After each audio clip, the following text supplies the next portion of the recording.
Auður Ólafsdóttir, une écrivain islandaise qui va souffrir en français pour vous. Alors, je tire, je commence. Ah, ça commence bien, c'est tellement triste.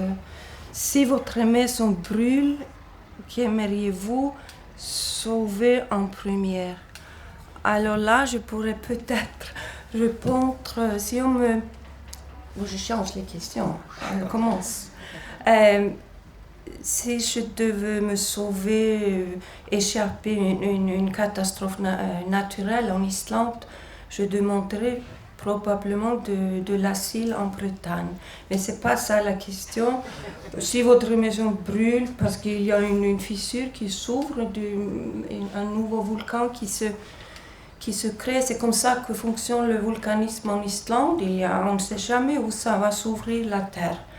Mais si ma maison brûle, moi je suis pas très matérialiste, mais en même temps très attachée aux choses.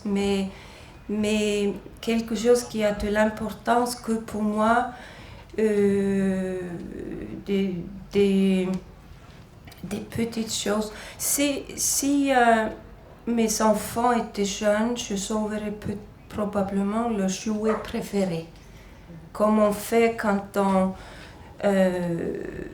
on s'échappe d'une guerre. On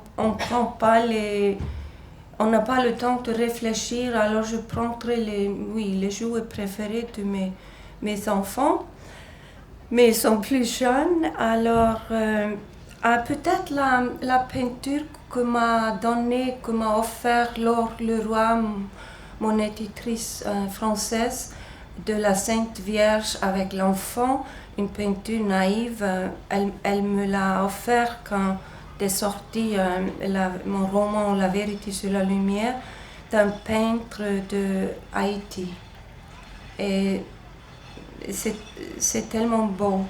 Et puis, pour faire un peu égoïste quand même, je prendrai probablement, pour faire réaliste, je prendrai mon ordinateur parce que j'oublie toujours de faire des copies des manuscrits.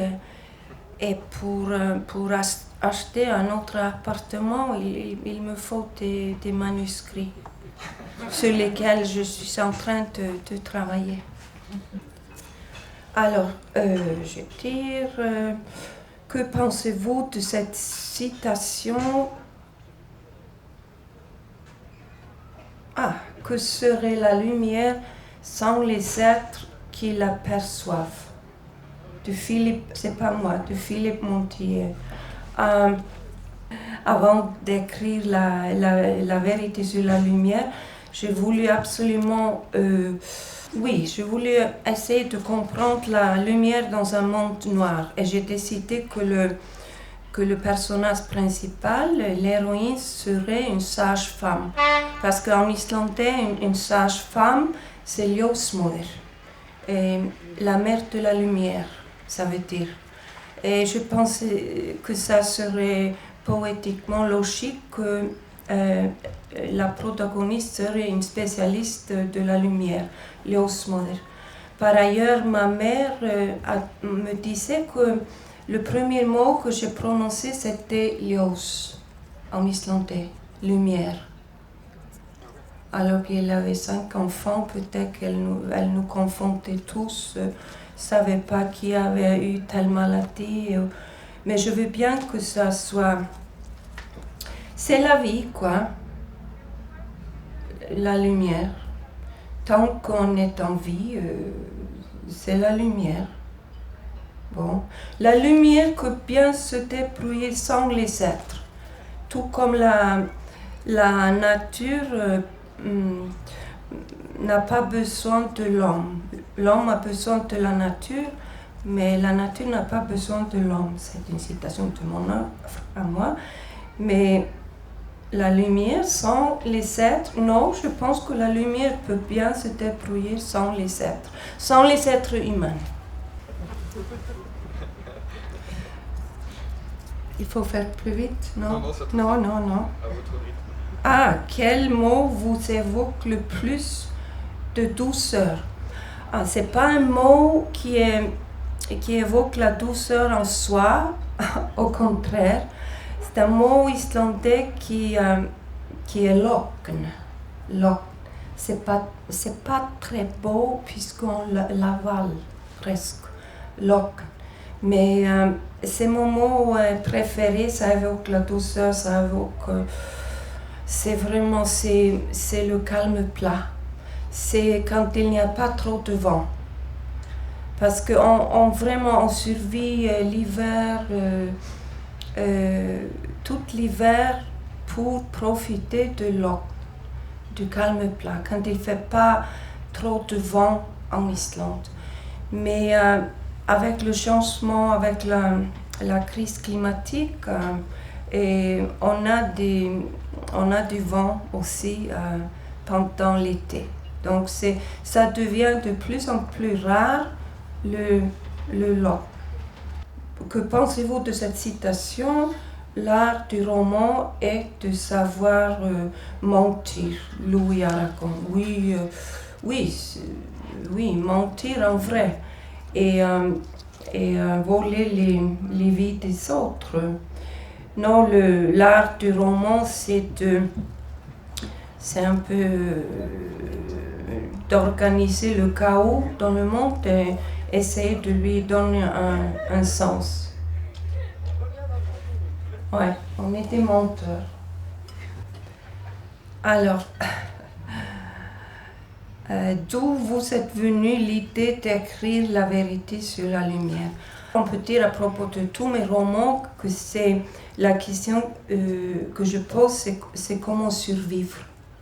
C'est la question comment mourir, ça m'intéresse pas. Je suis pas un écrivain qui écrit des polars, je ne tue pas mes personnages. Mais comment survivre, je trouve que ça c'est une question beaucoup plus difficile et plus importante pour un écrivain. Mais la vérité sur la lumière, en fait, j'ai tenté de comparer, ça parle de l'animal le plus cruel, l'homme. Je le compare aux d'autres animaux. En fait, c'était le titre du travail, la vérité sur la lumière, mais le titre en islandais, c'était Dýralíf, la vie animale. Et l'animal, c'était l'homme, qui va peut-être se sauver, je sais pas, soi-même, la planète, par sa fragilité. La fragilité, c'est une force, en fait, parce que vous savez, cet animal qui est né nu, sans poils, sans rien, qui dépend totalement des autres, et parce qu'il ne sait pas voler comme les oiseaux, il a inventé des avions parce qu'il ne peut pas voir dans le noir. Il a inventé l'électricité. Et maintenant, il faut qu'il invente des moyens de transport plus écologiques pour qu'un écrivain qui habite une île au bout du monde puisse venir sans sentir, sans souffrir trop. Oui, je ne sais pas comment je vais faire, j'ai mal de mer aussi, alors. Mais oui, écrire sur la lumière et comment survivre par la fragilité, les faiblesses de l'homme et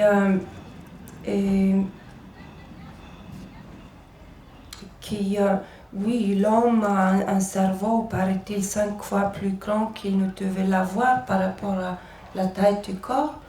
Du coup, on peut trouver des solutions si on veut. La question est là, est-ce qu'on est assez nombreux d'arrêter la surconsommation qui risque pour l'homme de devenir l'espèce la plus éphémère qui ayant vécu sur la Terre? Mais c'est triste là, c'était pour s'amuser. Ça commençait par ma maison brûlée. Et ça... Alors, je tire une question pour s'amuser, vraiment. Là, j'utilise ma sensibilité. Une question. Qu'est-ce que vous détestez par-dessus tout? Je déteste les hommes au pouvoir qui utilisent la violence pour atteindre leur but dans le monde. C'est incroyable. En 2022, des hommes je sais pas, entre 50 et 70 ans qui contrôlent par la violence et qui causent tant de souffrance. Voilà. Encore une question heureuse. Voilà, ça arrive. Voilà. Donc, quel animal aimeriez-vous être réincarné? Oh, pas un ours polaire, quand même. Animal. Oiseaux, je pense, ouais. J'ai toujours admiré les oiseaux, migrateurs. Mais maintenant, ils sont tous malades. Ils ont la grippe. Les oiseaux migrateurs qui arrivent en Islande ont la grippe. Et vous savez, le pluvier doré, vous connaissez ce oiseau-là? C'est en quelque sorte le symbole national en Islande, parce que quand il arrive, ça veut dire qu'on a survécu l'hiver. Et c'est à la une, la nouvelle, ça vient en première avant la guerre en Ukraine. Et le pluvier doré est arrivé. Ça fait la une. Et bon, j'aimerais plutôt être une plante ou un arbre quand même. Peut-être c'est la question suivante. Alors, si vous pouviez résoudre un problème dans le monde, lequel choisiriez-vous? C'est juste là. Alors, oui, j'ai déjà dit la crise climatique, parce que je pense que ça résout tous les autres problèmes de l'homme, vraiment. Et quand on vit en Islande, on le vit, on le voit avec ses propres yeux, les glaciers qui s'effondrent, et ça recule 200 mètres par an, c'est vraiment incroyable. Et c'est le plus gros réservoir de l'eau du monde, c'est juste, on dit comme ça, ouais. Dans le monde, les glaciers, alors quand ça disparaît, ça va être catastrophique. Voilà. Et avec quel écrivain décédé ressuscité pour une soirée aimeriez-vous boire une bière au coin du feu? D'accord, ok, bon. Pas un écrivain qui parle de soi-même, pas un narcissique, pas quelqu'un qui fait un discours trop intellectuel ou trop profond, ça va me mettre mal à l'aise.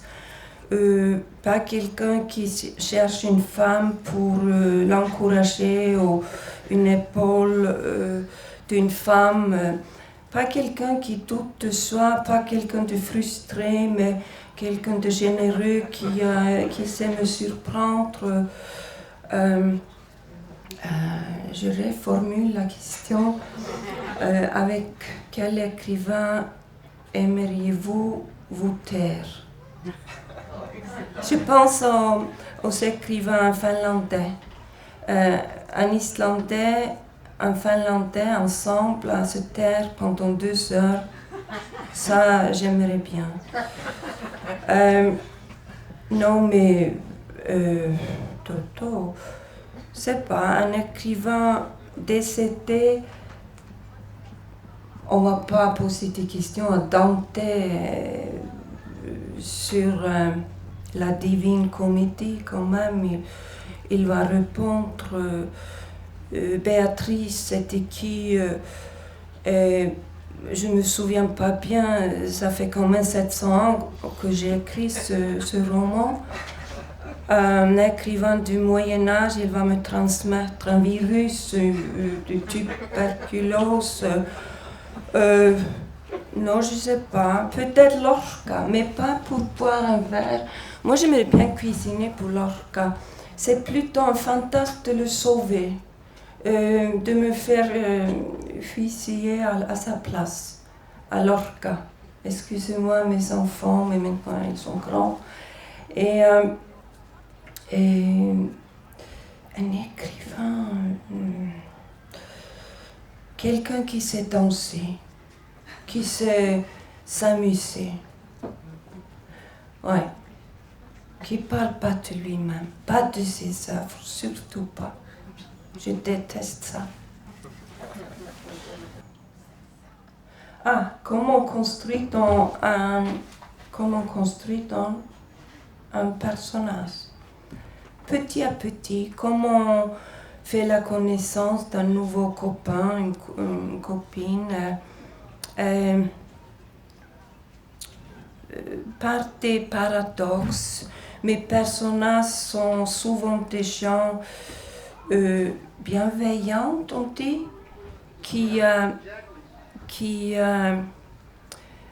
des gens ordinaires qui se trouvent dans des situations extraordinaires et puis ils essayent de trouver des solutions, de se débrouiller. Ils se renouvellent, se reconstituent. Ouais, ils se reconstituent et en même temps que l'auteur essaie de reconstruire le monde un petit peu, ce chaos, et lui donne un sens. C'est plutôt ça. Ça arrive par des flashs, des scènes visuelles, mais le cerveau travaille beaucoup plus. Il est beaucoup plus rapide que la main qui écrit. Ah, c'est ça le problème. Voilà, ouais. Comment imaginez-vous les années 2050? Bon, là, je serai à discuter avec Lorca. Et vous voulez une réponse réaliste? Une réponse réaliste doit être une réponse pessimiste, mais avec de l'espoir. Alors, j'espère quand même que l'homme sauvera ce monde par ses faiblesses, sa fragilité. Les années 50. Oh. Qu'est-ce qui vous rend heureuse? Moi, je suis quelqu'un de simple. Se réveiller le matin, être en vie. Je pourrais donner cette réponse. Qu'est-ce qui me rend heureuse? Le calme plat. Quand il ne fait pas trop de vent en Islande, ça suffit. Pourquoi écrivez-vous? Alors là, j'aimerais bien voler la réponse de Marguerite Duras qu'elle a donnée dans les années 80, qui était, si je me souviens bien, elle a dit « J'ai jamais compris ce métier, cet étrange métier ». Et on me pose cette question tout le temps et j'essaie de répondre gentiment, mais j'ai jamais compris ce métier, elle a répondu. Et puis elle a ajouté, je pense qu'en 2027, personne n'écrirait plus. en 2027, ça, c'est dans 5 ans. Ce qui nous donne 5 ans, qui me donne 5 ans à dire tout ce que j'ai à écrire, à dire. Quelle qualité préférez-vous chez un homme? Je ne veux pas quand même dire qu'il se taise, mais un homme, ça veut dire les femmes aussi, non? Parce que chez nous, l'homme, mother, c'est tous les sexes, non? On peut dire chez l'homme, oui. Chez l'homme? Chez l'homme. Chez l'homme, Ah, chez un homme. Chez un homme. Chez un homme.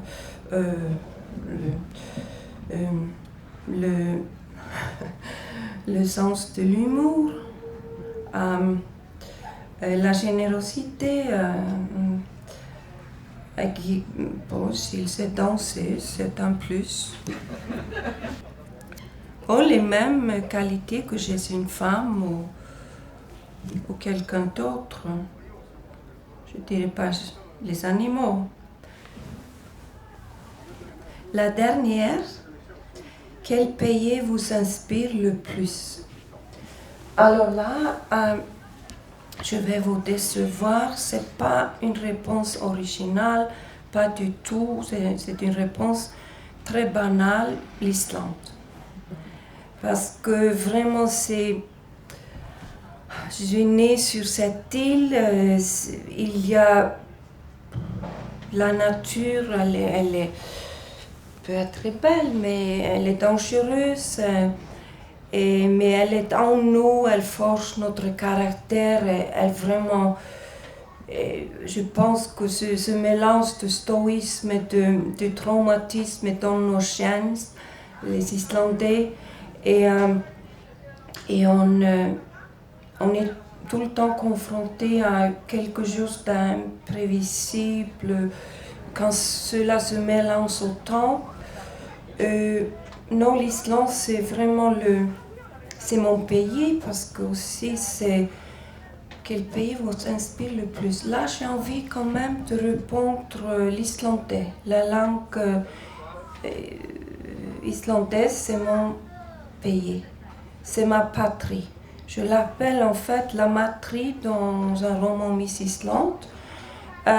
C'est le pays de l'écrivain, la langue dans laquelle il écrit. Et là, ma spécialité, c'est d'écrire dans une langue marginale, minoritaire, que personne ne comprend. Et avec chaque langue, il y a une pensée propre qui va avec. Du coup, je ne dis pas l'Islande parce que c'est un pays exotique, comme m'a expliqué un ami qui habite à Paris. Il m'a dit que pour les Français, l'Islande, c'est le pays exotique le plus proche de l'Europe, puisque c'est juste à 3 heures de vol de Paris. Non, je dis parce que c'est le silence en Islande, c'est mon monastère personnel, les espaces, faire une escalade, une montagne toute seule, les nuits claires d'été. Et c'est là vraiment que j'ai découvert toute jeune que la nature n'avait pas besoin de l'homme.